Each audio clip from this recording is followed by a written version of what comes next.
Hey, it's Rob Port. Welcome to the second ever episode of the Plain Talk Podcast. Happy to be with you. We got a good show today. I'm going to start off talking a little bit about Measure 1. That is the ethics legislation that was passed at the ballot box last year. I'm going to talk a little bit about that because that's become, I think already early on in the 2019 legislative session, clearly one of the battle zones that we're going to see during the legislative session. So I wanted to talk a little bit about that. Also, this episode has an interview with State Representative Shannon Roers Jones, who is the tip of the spear, so to say, for a couple of important pieces of legislation this session as well. One is a bill setting up a process for the expungement of records, or as she corrected me during the interview, the sealing of records for criminal cases. North Dakota doesn't currently have one. I had initially thought that her legislation was directed towards, I should say, informed by the Measure 3 debate last year. That was the ballot measure dealing with recreational marijuana, which also contained an expungement provision. She said she's actually had this in the works before that measure was ever around.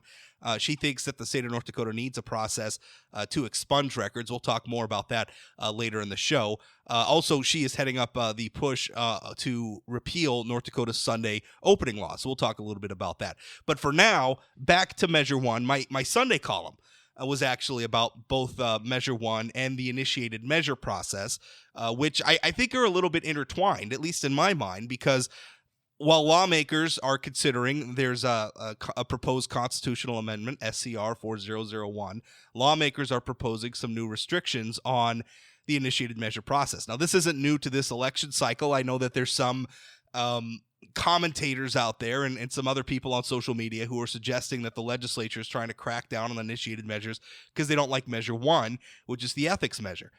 This isn't true. If you go back multiple legislative sessions, lawmakers have been concerned about initiated measures for a while now. I share those concerns.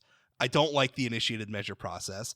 I don't understand why we fetishize direct democracy. I know there's a lot of chest pumping that goes on out there about direct democracy, about initiated measures, calling it the will of the people and everything else. But it's ironic to me because a lot of these same people who beat their chests about that also complain about things like outside money and in politics and the undue influence of the rich and powerful groups or individuals on the political process. And I look at the initiated measure process, and nowhere are those concerns more manifest than initiated measures. Let's look at a couple initiated measures from the past couple of election cycles. Marzy's Law. Going back to the 2016 election cycle. What was Marzy's Law but the hobby horse of a California billionaire who provided exclusively all of the funding to for the Marzy's Law campaign here in North Dakota, including slick television ads featuring actor Kelsey Grammer to obviously digital media campaigns and everything else. It was a big push. There was a lot of money spent on that initiated measure, and it all came from one guy, Harry Nicholas, out of California, a billionaire. And now it's in our state constitution because, frankly, it was a complicated piece of policy. It included pages and pages of changes and additions to our state constitution. And I'm not convinced that the average voter, already tasked when they get their ballot on election day or beforehand if they're voting early, when they get their ballot, they're already tasked with understanding, all of these national candidates and statewide candidates and local candidates and local issues and all these other things that are on their ballot. And we're also expecting them to understand the fine details and nuances of amending our state constitution in a manner as meaningful as Marzy's Law changed it. Now, today, Marzy's Law is allowing North Dakota police officers who use deadly force or even non-lethal force against citizens to hide their identity from those citizens. Is that what the voters intended? Because that's the practical application of the law right now. And so this insistence that the people know best and every issue ought to be decided before the people, I don't think necessarily applies. And this is at heart of why I'm opposed to initiated measures. At heart, I don't think the voters are capable of understanding these nuanced policies, not because they're stupid, but because they're busy, because there's a lot going on that ballot. And it's just not a good process, right? If you're, let's put this in another context. If you're being asked to make, say, an important financial decision, right? Say you're considering, refinancing your home. And you're asked to make that decision in the heat of the moment when you've got 10 other decisions laying before you and you've got a lot of people shouting at you and you got a lot of other things going on, and you're asked in that environment to make the decision about whether or not you want to refinance your home. I think most of us would agree that's not maybe a good way to make that decision. And yet, that's what we ask the voters to do with initiated measures. They're asked to make all these decisions about candidates and all these other issues on their ballots. And then they also have to act like legislators without the benefit of committee testimony, without all of the process that goes into a bill making its way through the legislative process, right? Because a bill introduced in the North Dakota legislature gets a hearing in one house, and then it gets a floor vote in one house. And if it passes that floor vote in one house, then it goes over during crossover to the other house. And then in that other chamber, it also gets a committee hearing. And then it also gets a floor vote. And then it goes to the executive branch, where the governor is going to consider it, and his staff and his lawyers are going to consider it. That is a lot of vetting. That is a lot of scrutiny. And during that time, a lot of issues can be found. Now, if we're also talking about, we're concerned about out-of-state money, look at Measure 1 itself. Now, this is supposedly an ethics measure. This is supposedly a transparency measure. This is supposed to make our government more ethical, right? And I hear, again, a lot of the supporters beating their chests and crowing about how we need to get out-of-state money out of politics, how we got to get all this big money, all these deep-pocketed interests. We got to minimize their influence. Yet if you look at who backed Measure 1, it was big money groups like End Citizens United, which, by the way, is something I pointed out in my Sunday column. My Sunday column, I pointed out that Measure 1 was backed by End Citizens United, which is a group that was formed around combating the Citizens United Supreme Court ruling. Now, that was a Supreme Court ruling that protected the right of a conservative group to advertise and publish a documentary that was critical of Hillary Clinton. End Citizens United, by the way, has morphed into a group that basically just supports Democratic candidates, including Hillary Clinton. By the way, in 2016, Hillary Clinton got less than 30% of the vote in North Dakota. I think she got in the ballpark of 27% of the vote in 2016 in North Dakota. How many of the people who voted for Measure 1 knew that? Knew that a group like End Citizens United, which is literally out to limit the amount of criticism that we can make towards our politicians, right? End Citizens United is organized around backing the old McCain-Feingold laws, right, which literally had written into them that you couldn't be critical, you couldn't spend money and be critical, independent money, and be critical of federal candidates within so many days of the election. It was a limit on free speech rights, and the Supreme Court struck it down, and rightfully so. And now this group is backing Measure 1 in North Dakota, which might tell you something about the intent of Measure 1 supporters. Oh, by the way, Measure 1 got all sorts of money from Hollywood activists, people like Steve Carell and others, donating money to amend the Constitution in the state of North Dakota. You want to talk about rich, deep-pocketed people holding sway? Well, there's another example. Now, again, rooted in the American psyche is this idea that democracy is best.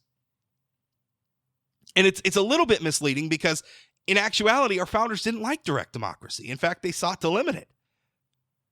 At the time of our nation's founding, there was only one part of one branch of our government which was directly elected of the people.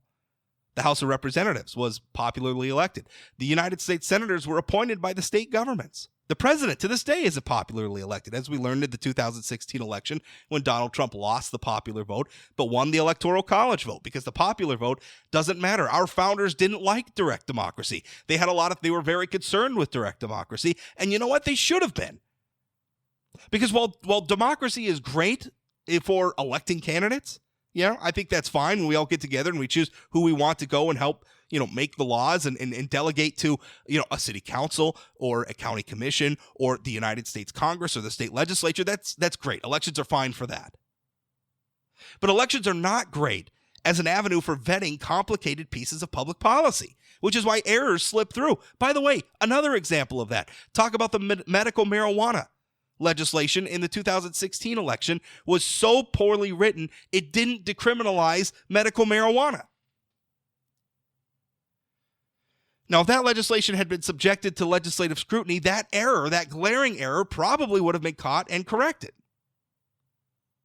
Now, some will say, well, the out-of-touch legislators, sometimes they're out of touch and they won't do the public's bidding. And I understand that. I think marijuana is actually a great example of that. I'm for legalization of marijuana. I don't think legalization of marijuana will pass in the legislature. That's frustrating. I do think lawmakers have a tendency to get a little out of touch on some issues. And I am all for allowing the means by which voters can express their displeasure even beyond the ballot box. I am for being able to recall lawmakers.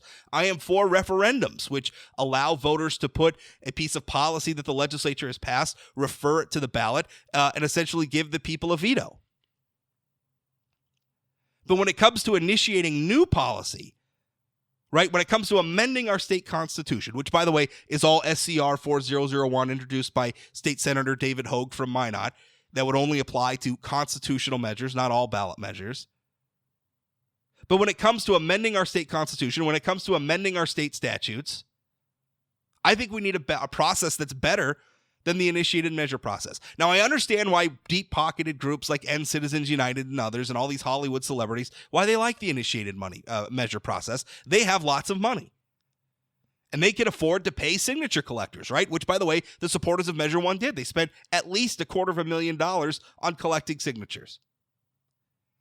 They like it. They could pay some temp workers to go out and collect signatures, and then they could put their issue on the ballot, and then it just becomes, whoever's got the best TV commercials to bamboozle the voters and get them to vote the way the deep-pocketed interests want them to vote. Completely short-circuiting the legislative process, right? They don't have to have a single conversation with a lawmaker in the state of North Dakota to get that done. I can understand why that process is appealing for them. What I don't understand is why the citizens of North Dakota would stand behind that sort of a process. I don't understand it, but you can go read my Sunday print column. I think it's probably worth your time. You can find it in the Fargo Forum, the Grand Forks Herald, just about every daily newspaper in the state these days. So go check that out. But I wanted to get that rant off because, again, I think that is a big battle zone that's going to be a big bone of contention during this legislative session. And you're already hearing some of the left-wing commentators out there, because that's their hobby horse. Every legislative session, they have to glom onto some issue to bash the Republican majority over because Democrats aren't very good at winning elections. Which, by the way, I think is why so many Democrats love the initiated measure process as well. They can't get people elected to the legislature, not in anything approaching a majority. It's been that way now for almost 2 generations in North Dakota. So I understand why the initiated measure process appeals to them because, again, it allows them to just short-circuit the entire legislative process. But that's it for this rant. We're going to move on. Interview with Shannon Roers Jones coming up next.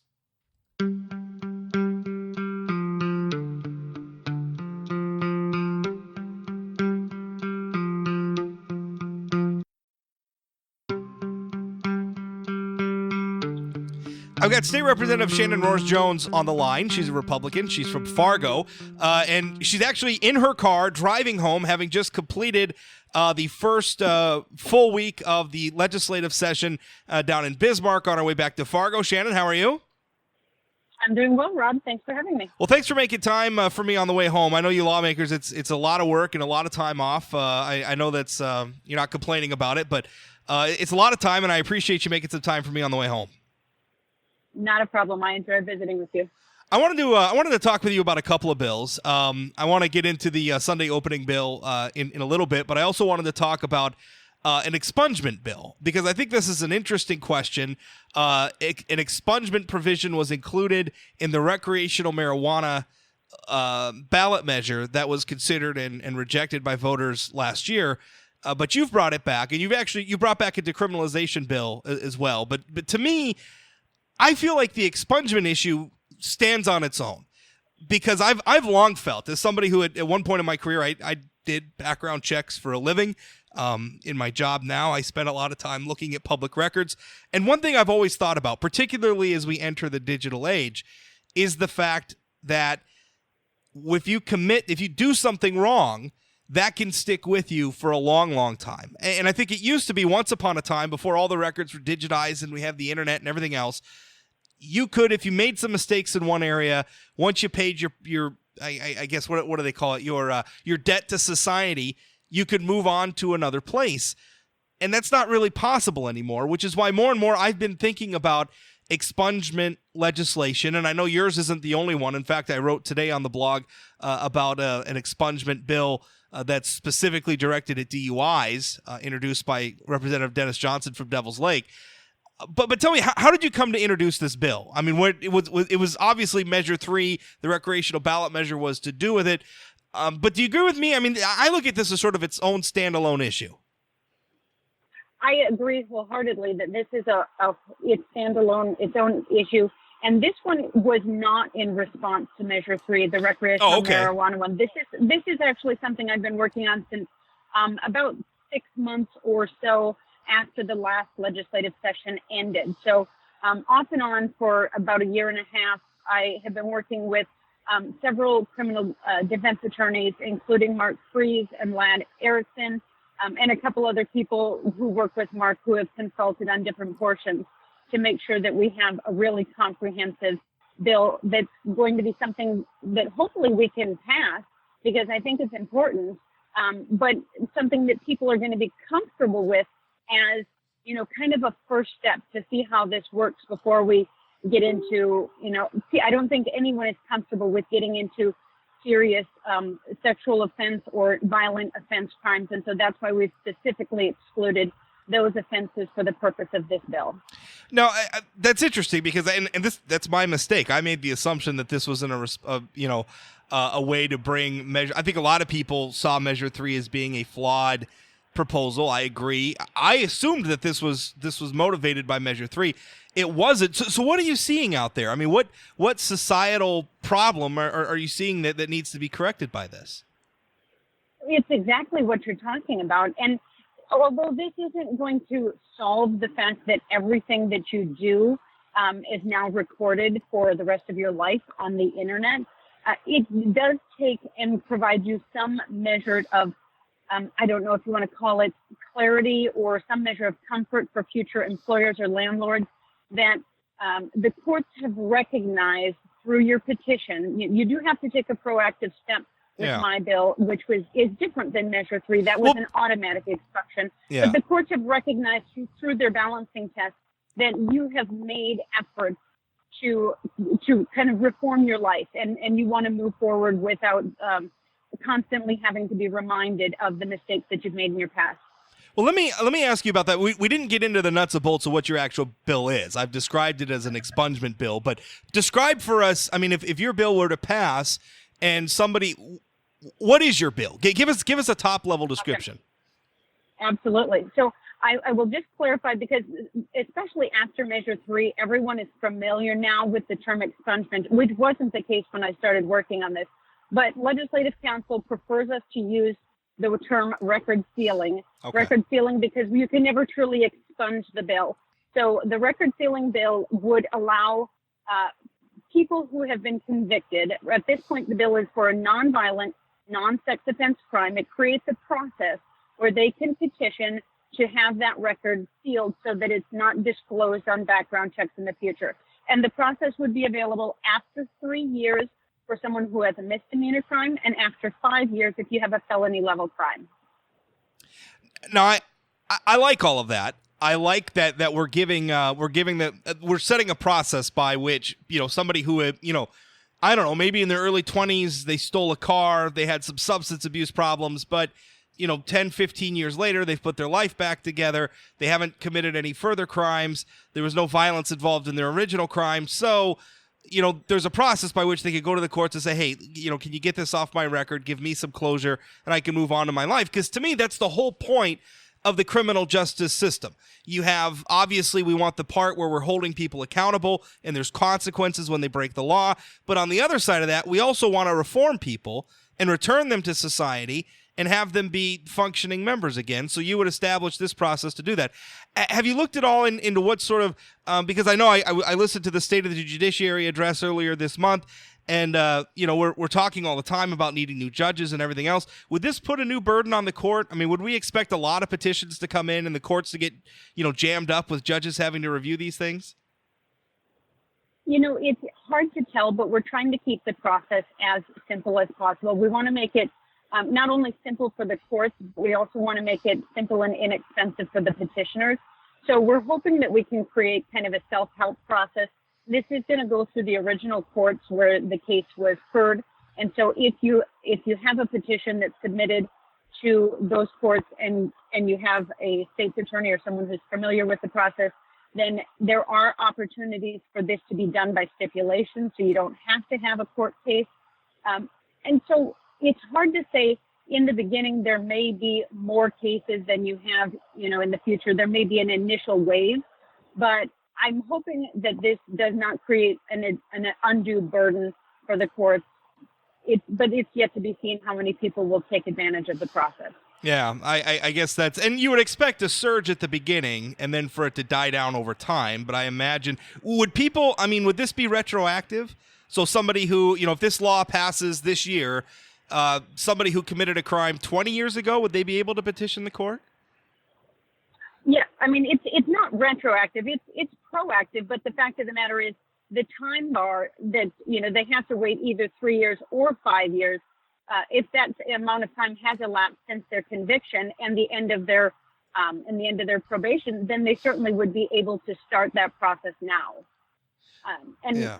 I had another thing I was going to throw in there, and now I've forgotten what it was. Okay. So, well, when you remember, we can come back to it. It's no pressure. Yeah. This isn't even live on the radio. It's just live to my hard drive right now. So I like it. I appreciate it. Well, let me ask you this. One provision I saw in there was a provision in the law saying that employers, cannot consider, a record that's been sealed, because obviously we're going to run into an issue if you committed a crime and maybe the local paper ran a blurb about it or something, we may be able to seal that record so it doesn't show up in a background check.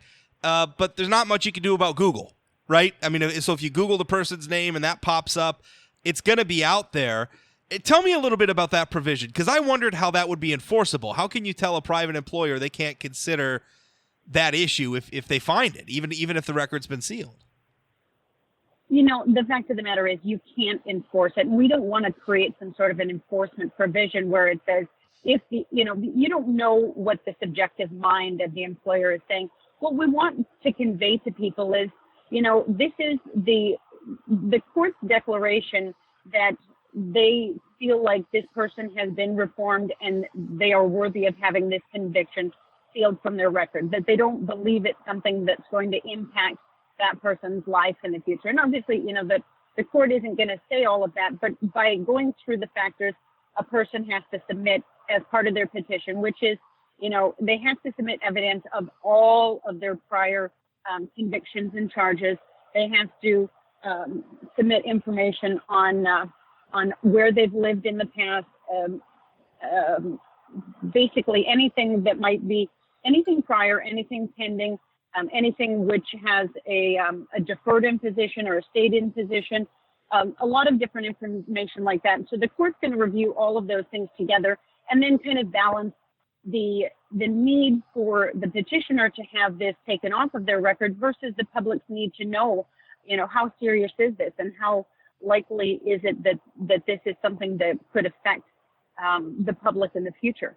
And so the court's going to look at all of those things. And so obviously we can't tell an employer, in your brain, you can't even think about this, but we're trying to give them a level of confidence that the court has looked through this person's record and they think it's okay to seal this record, that this person has reformed themselves and is ready to be, a more a contributing member of the society. I guess that's what I'm trying to say. Well, that's kind of it's interesting that you say that, because that's kind of another way of looking at it. It's a way of circling back on a case years later, looking at the circumstances since, you're not removing responsibility from the person who committed the crime, but it's almost like you're now having a new proceeding, which is saying, hey, this person has done better, right? This person has changed. And you're right. Even though you may be aware of the fact that the original conviction exists, you can also point at this later proceeding and say, listen, I have a degree of confidence. A judge was satisfied that this person has reformed. That's got to help, exactly. Right? I would think so. And that's the objective here. It's, in this age, like you started out with the internet and with the newspapers and everything is searchable, and you can never be free from those prior bad choices, which oftentimes happen when you're young, and you can get into the whole argument about whether or not people's brains are fully developed before the ages of 20 or 25 or what have you. But the fact of the matter is people do dumb things at some points in their lives, and then they learn from those mistakes.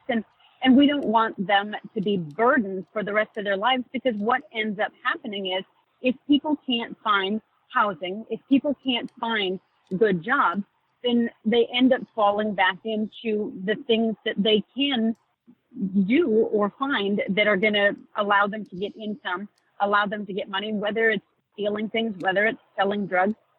And we don't want them to continue to fall back into those bad habits. We want them to have an opportunity to turn their lives around and be successful. And the longer we keep people from being successful, then the more it's going to cost the state, whether it's in corrections, whether it's parole and probation costs, whether it's in social services. And so I think taking this step is a good first step for everyone and will lead to more successful outcomes for people who have had criminal convictions in the past. Last comment on this, and then I want to move on to the Sunday openings. But I wonder if as a society we aren't ready for stuff like this because of social media, because we have a generation of Americans that are coming up that grew up on Facebook and Twitter and Snapchat and everything else, and they've lived so much of their lives online, and they're moving out of their teens, they're moving into adulthood, and they're finding a lot of the things that they said or did when they were teenagers are now haunting them. And I wonder if that's not going to give us an attitude of forgiveness, an attitude of understanding, and allowing people to change. Because again, I think there was a time where, generations ago, if you messed up in one place, you could move on and you could leave your past behind. In the digital age, I don't know so sure that that's possible anymore. So I feel like we need to maybe look at processes like what you're proposing to allow for that. You can certainly add anything else you want there, Shannon, but I also want to move on and talk about your bill to end North Dakota's blue laws, which almost passed last session. It passed in the State House, failed in the State Senate. Tell us about this bill. You had a hearing on it this week. What are you trying to do? Yeah, well, it's very similar to what we've tried to do in the past. It's just that I think we are finally at that point where people are recognizing that this is what the public wants. And I think people are recognizing that you're not truly protecting our North Dakota citizenry as far as offering everyone a common time of rest so that you can rest together with your family or go to church together with your family, whatever argument you prefer. Because the bill that we have, which would essentially say it's repealing the chapter 12, that deals with the stores that cannot be open on Sunday before noon, or the products that cannot be sold on Sunday before noon. And so that's what the bill does. It repeals the blue laws as we have them right now, and then it does create one little exception, and that would be for retailers who are in a lease entered before January 1st of this year. It says if you've entered into a lease before January 1st of this year, you cannot be forced by your landlord to open before noon if that was not something that you had already negotiated in the terms of your lease. And obviously for anyone who enters into a new lease, then they need to negotiate those terms between themselves and their landlord. But it offers protection for tenants like in a mall that says if you never had an anticipation of the possibility of being open before noon, you should not be forced to be open until noon. But going forward, new leases have to be negotiated on equal footing between those landlords and tenants. What's always fascinated me about this debate, because as you alluded to, the counter argument to a piece of policy like this is, well, people aren't going to spend time with their family on Sundays anymore. They're not going to go to church, or they're not going to do this or that. And my response to that is, well, if they don't do those things, it's because they're choosing not to do those things. And if they're not choosing to do those things, they didn't really want to do them anyway. And it makes you wonder if they would do them anyway, right? I mean, if you want to go to church, go to church. It doesn't matter if Walmart's open or not. You can go to church. If you want to spend time with your family, spend time with your family. It doesn't matter if the stores are open or not. That means nothing. Yeah. I think we're better off leaving this up to the public's choice. So the public's going to make choices, and I think we all look across society and see things that people are doing that maybe we don't so much like. But I mean, to me, those are questions to be settled in society, not in the halls of government, right? So settle those issues in your churches or settle those issues in your families. Don't bring them to the legislature and expect the legislature to impose a certain order. I mean, I've never liked that. I've never liked the blue laws. I think stores should be open when they want to be open, and people can either go to the store or not. And listen, if there's not enough demand on Sunday for a store to be open, they're not going to be open, because the last time I checked, capitalists aren't that in favor of losing money, right? And that's really what all this bill does. You're not forcing anybody to do anything. You're just giving everybody a choice. Rob, you're making all my arguments for me. So this is my side of the conversation is going to be quite boring, but it's exactly the points that I'm making. This is not the role of the state legislature of North Dakota. And honestly, I like to tease my father, who's a senator in the legislature, and I say this is the Senate designated time of rest, is what I like to tell him on Sundays before noon. And so I say, you can't go out and get in the combine, and because this is the Senate designated time for rest, and you have to spend this time with us, your family. And he dies when I say that to him. But we have a good time arguing against one another about this, because obviously last session I voted in the House and we passed this. I was going to bring this up. Yeah, I was going to bring this up. Yeah, we have a great time really debating with each other and poking one another about this issue. And he still says that he still says that I'm a sore loser and that he's going to vote no. But we'll see. We'll see what happens. I'm pretty pushy, or maybe persuasive. Persuasive is a better word. He'll call me pushy for sure. But we love to go back and forth about this, and I hope that he will change his vote. But if he doesn't, it is what it is. I'll get the vote somewhere else. It's I feel like we've obviously had some turnover in the legislature, not a lot of change in terms of partisan makeup, but certainly some change in personnel. Do you feel like you got a better shot this time around? I talked to a lot of people in the House, certainly not everybody yet, but I've talked to a lot of people in the House, and I know there's at least a few who voted no on this last time who have indicated that they're ready to vote yes.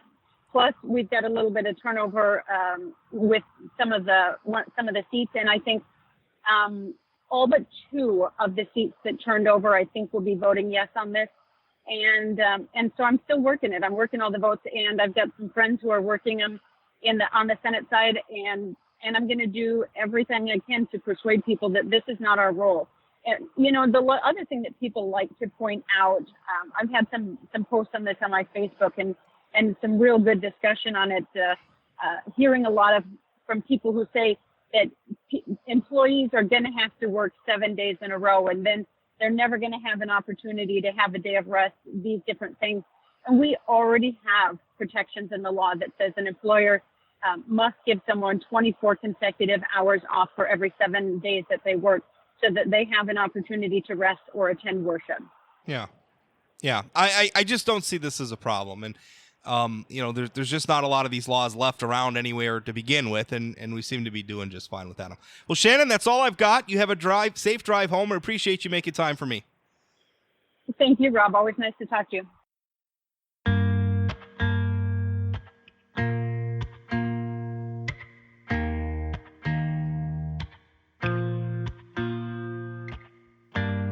That's it for episode 2 of the Plain Talk Podcast. Thank you so much for downloading and listening. Just wanted to remind you that if you want to follow new episodes of the podcast, you can certainly do so at my blog, sayanythingblog.com. New episodes will be posted on the various Fargo Forum, Forum Communications websites. That, of course, the Fargo Forum, inforum.com, Grand Forks Herald, Jamestown Sun, Dickinson Press. Also, you can certainly subscribe, and I would recommend doing this. You can subscribe to the podcast through all the various services. I think we're still working on getting the podcast listed in iTunes for you Apple users out there. Also the Google Play Store for you Android users. The RSS feed is available at sayanythingblog.com. You can find the links and all that if you want to plug the RSS feed into a podcasting app like Pocket Cast, which is, by the way, is what I use, if I could throw in a little endorsement there.